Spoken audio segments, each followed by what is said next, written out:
အားလုံးပဲမင်္ဂလာပါဗျကျွန်တော်ကတော့ Fat Pat ကဲဒီနေ့မှာတော့ကျွန်တော်ကသူများတွေကိုရှိုးစကင်နဲ့ကန်ကြတဲ့အချိန်မှာကျွန်တော်ကတော့ဇာဗီယာလိုပဲကန်ရပါပဲဒါပေမဲ့ကျွန်တော်ကတော့ကိုချိုမဟုတ်ပဲနဲ့ Fat ချိုဖြစ်ပါတယ်ကဲဒါဆိုရင်ကျွန်တော်ဒီ game လေးမှာဘယ်လောက်အောင်ကြမ်းထားလဲဆိုတာ bro အနေနဲ့အစိုးထိကြည့်သွားဖို့တောင်းဆိုပါတယ်ဗီဒီယိုလေးကိုကြိုက်နေတဲ့ရင် like and comment subscribe လေးပါနှိပ်ခဲ့ဖို့တောင်းဆိုပါတယ်ကဲဒါဆိုဗီဒီယိုလေးကိုစလိုက်ကြရအောင်ကဲခဏလေးနေပါဦးဗီဒီယိုလေးမစခင်ကျွန်တော်ကျန်တဲ့ highlight လေးကိုကြည့်ရှုခန်းစားအားပေးခဲ့ကြပါဦးဗျ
ကဲဗီဒီယိုလေးပြန်စားလိုက်ကြအောင်ကဲဒီပွဲမှာဆိုတော့ကျွန်တော်ကဖလစ်ကာနဲ့ထွက်ခဲ့ပါတယ်ဆိုပြီးတော့ဘာဖြစ်ဆိုဟိုဘက်က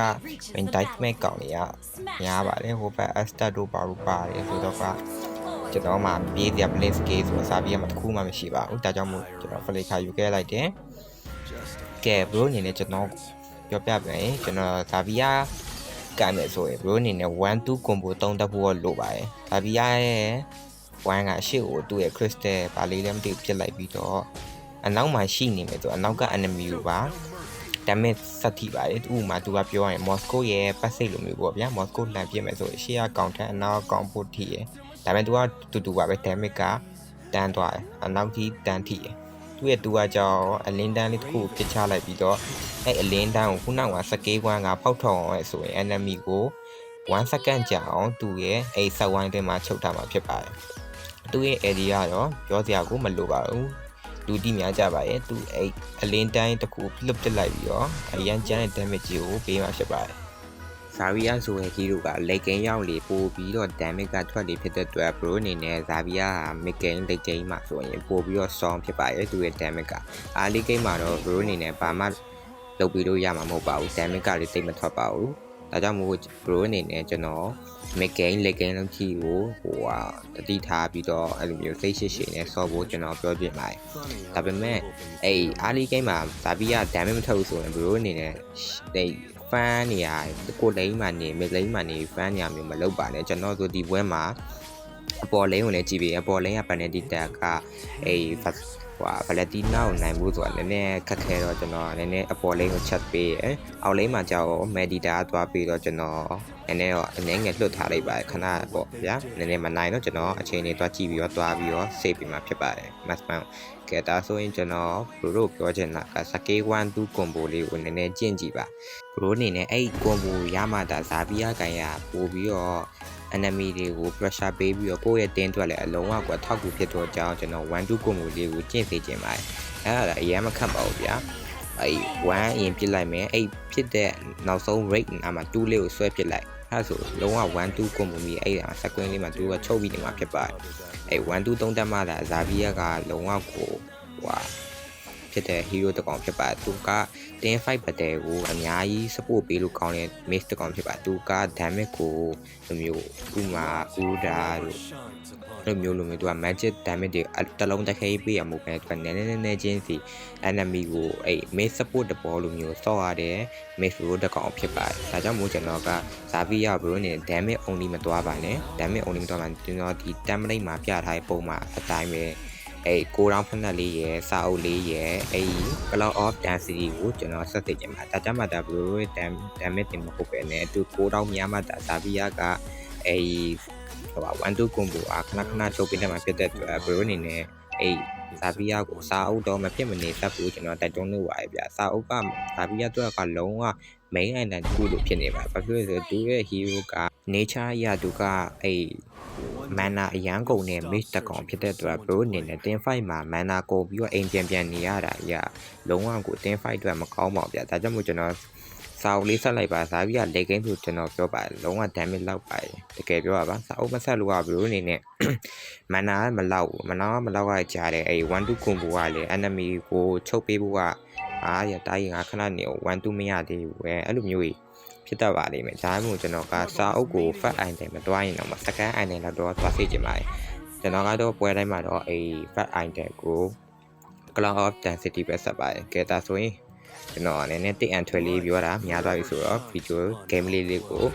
ကဲစလိုက်ကြအောင်ကဲဟိုဘက်က band moon က SR9 နဲ့ကျွန်တော်တို့ရှီရောက်လာတော့ကျွန်တော်အမှဝိုင်းကြိတ်မယ် medica လည်းဝင်သွားပြီဆိုကျွန်တော်ဒီဘက်မှာ stat မရှိတော့တာ stat မရှိရင်အဲ့တက်တဲ့1-2 combo ပြလိုက် stat က3 stat တန်ရဗျာအတိတ် and trail လေးပြောပြရနော်ကဲဒါဆိုရင်အမှပတ်တယ်ပြန်စကျွန်တော်အမှ3 stat ပြစ်သွားပြီဆိုတော့ကောင်းနေ1-2နဲ့ချုပ်ပြီးလို့ရပြီကျွန်တော်တင် fight တော့ကောင်းပါအဲ့ချိန်မှာ hyper ပျောက်နေတဲ့တာတက်လို့ကျန်ထားပါ1-2ချုပ်မယ်ဒီကောင်လေး1-2မချုပ်လိုက်နှစ်ကောင်2မှတ်မိရဒါပေမဲ့ damage ကအနောက်ကပေးဖို့နှစ်တန်းမရသေးဘူးအမှ1-2ကျွန်တော်ထပ်ချုပ်ပေးလိုက်အားလုံးဒီကောင်လေးကိုလိုက်ပဲချုပ်ပေးလိုက်ဘရိုအနေနဲ့အနောက်ကမဆမန်တို့ accession တို့ hyper တို့ကသူကိစ္စသူရှင်းသွားလိမ့်မယ်ဒါပေမဲ့သူကတော့သူကိစ္စသူမရှင်းနိုင်တော့ဘရိုအမှတေးမှာပါစိတ်ချပါလို့တေးမှာပါဘရိုမှာပြေးစရာ blink skill တခုမှမရှိပါဒါကြောင့်မို့ကျွန်တော်က flick ကယူပြီးတော့ဆော့ခိုင်းရခြင်းဖြစ်ပါတယ်ဒါကြောင့်မို့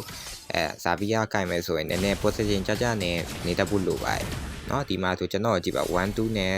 အဲ့ Palatina လောက်ကတွေးတော့ကိုင်သွားပြီကျွန်တော် squad ပြောင်းပြီးတော့ report ပြပြီးအိမ်ပြန်ပြီးလုပ်နေတာဒါပေမဲ့ तू က Palatina ရဲ့ AD ပါပေးပြီးတော့ကျွန်တော်ကိုကြိုက်သွားပါတယ်ဒါပေမဲ့လည်း bro ကြည့်လိုက်ဗျာတန်နေကိုရှင်းကကေးပြန်ရပါတယ်ဆိုတော့ကျွန်တော်ပေးဆက်ရတာတန်ပါတယ်ကဲဒီမှာဆိုရင် Esther ကြောက်တယ်တွက်လားကျွန်တော်ပြောတယ်เนาะ damage ကသူက level 8ပဲရှိကြအောင် damage ကဒီလောက်တောင်ထွက်နေပြီဆိုတော့ bro အနေနဲ့ light game ကိုစဉ်းစားကြည့်လိုက်ပါကဲဇာဗီယာနောက်ထပ်1 and 2တခုပြောပြပါမယ်ကြားထဲမှာသူကအမှ stat လုံးဝမရှိရင် AD 3 line stat အပြည့်တန်းရပါတယ်အဲကြောင့်မို့နည်းနည်းကိုဘက်ကနည်းနည်းအချိန်နဲ့တင်းမိတ်တွေဟန်တော့ဆို AD ကိုအရင်ပေးလိုက်ပေးပြီးว่าအဲ့1-2မှာလည်းနောက်ထပ်အမှတရာနောက်ထပ်1-2 AD ထပ်ကျွေးလို့ရအတွက်ဇာဗီယာက mobility အရန်မြင့်တဲ့ hero တကောင်ဖြစ်ပါတယ်ဒါကြောင့်မို့ bro အနေနဲ့မရှိဘူးဆိုရင်ပြေးတာဝယ်လိုက်ပါတော့ကျွန်တော်လုံးဝ recommend ပေးပါတယ် Vanta ကလည်းလွယ်တော့လွယ်ပါတယ်ဒါပေမဲ့ team fight ကိုက solo ဆော့ပြီးပါလာတဲ့အဲ့၄ယောက်ကအတင်း fight မကောင်းဘူးဆိုရင် bro အနေနဲ့ကန်ရတာအလဟတ်တက်ကြီးပါဘာမှလုပ်လို့မရပါဘူးဒါကြောင့်မို့ bro အနေနဲ့သွားဆော့မယ်ဆိုရင်ထွေကိုလောက်တော့သွားဆော့ပါတကယ်ချင်းနေတယ်ကဲဒီမှာဆိုရင်ဘယ်မောရောက်လာတော့ကျွန်တော်တူးချုပ်ပေးလိုက်တူးမှာဒနာရှိအဖက်လေးပျောက်သွားတယ်ဒီကျွန်တော်ဆော့မယ်ကိုရှင်လဲလာပြီးတော့ဒီကောင်ပျောက်တော့ပျောက်မှာပါကဲ1-2 combo ချုပ်ပေးလိုက်တယ်အကောင်တေးသွားပြီကဲဒါဆိုရင်ကျွန်တော်တို့ဘယ်မှမရှိဘူးဆိုတော့ကျွန်တော်တို့လောလို့ရပြီကဲဒါဆိုကျွန်တော်အချိန်နဲ့ကြည့်လိုက်မယ်ကဲလောလဲကေးပြီးပါဆိုကျွန်တော်ဒီ lane tower လေးကိုလိုချင်တယ် lane မှာကျွန်တော်တို့ tower ယူလို့ဒါပေမဲ့လည်းမရဘူးမရတော့ပဲအောက် lane မှာလောတက်လိုက်ဆိုအဲ့လောနဲ့ပဲကျွန်တော်တို့အောက် lane က tower ရမလား try ကြည့်မယ်ကဲကိုတိမိတ်တွေကဒီမှာ load ပတ်တဲ့နားကိုလာဖို့ကျွန်တော်စောင့်ရမယ်ကဲအမှကျွန်တော် AD ပေးလိုက်ပြီ AD မြန်ပေးလိုက်တာ1-2 combo မြန်ချုပ်ချင်တယ်ဒါပေမဲ့ဟိုဘက်ကောင်ကြီးကမရှိတော့ကဲ1-2ထချုပ်လို့ရင်သူကနောက်ထပ်3 star မြန်ပြည့်သူက star ရော့ွားကိုထိဝိုင်းအဲ့ဒါ star ကပြန်ပြည့်အဲ့လိုမျိုး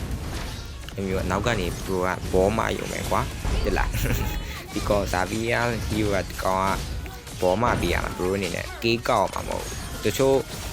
ဟိုဟာ mesh player လို့ကွာ mesh ဟို rory လို့ကေးကောက်မှာမို့ဆလီနာတို့ပါလို့ဆိုဒီကောင်တွေကကေးကောက်ရဒီကောင် budget တစ်လုံးတစ်ခဲပြီးဒီကောင်အမဟုတ်ဘောအနောက်ကနေပြီးတော့ damage ကိုနည်းနည်းချင်းကြီးလိုက်ပေးပြီးတော့ကွာနှောက်ဆော့ရမှာပါ bro အနေနဲ့အဲ့လိုမျိုးတွေ့ရမယ်ကျွန်တော်ခုနကလိုက်နှောက်နေအနောက်ကနေအကောင်းလေးမှာချုပ်ရနေချုပ်လိုက်ပြေးလဲချုပ်လိုက်ပြေးလဲအနောက်က asset တောင် healing ဘာမှလုပ်လို့မရဘူးအဲကြောင့်ကျွန်တော်ဒီဇာဘီယာကိုင်အနောက်ကဘောပဲလိုက်မှာကဲခုနလောနေဆိုအောက်လင်းက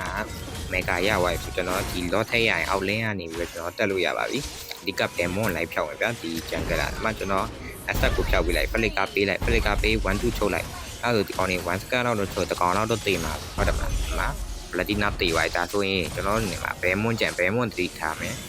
ဘဲမွန်က retreat ရှိတယ်ဒါကြောင့်မို့သူ AD ပေးသွားလို့ရပြီသူ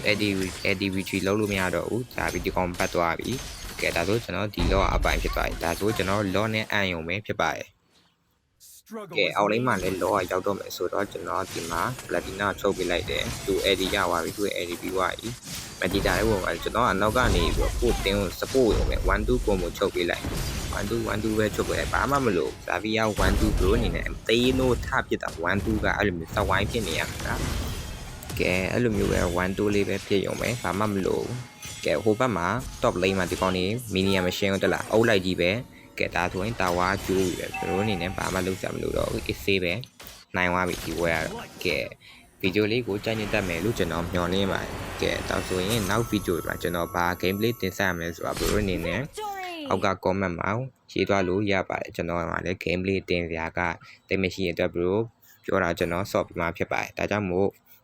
ကျွန်တော်ကို support ပေးခြင်းနဲ့ဆိုရင်ကျွန်တော်ဗီဒီယိုလေးကို like and comment လေးနဲ့ရေးပြီးတော့ subscribe လေးပါနှိပ်ခဲ့ကြပါဦးလို့တောင်းဆိုပါတယ်ဗျနောက်ထပ် gameplay ကြမှာပဲပြန်တွေ့ကြအောင်အားလုံးပဲ bye bye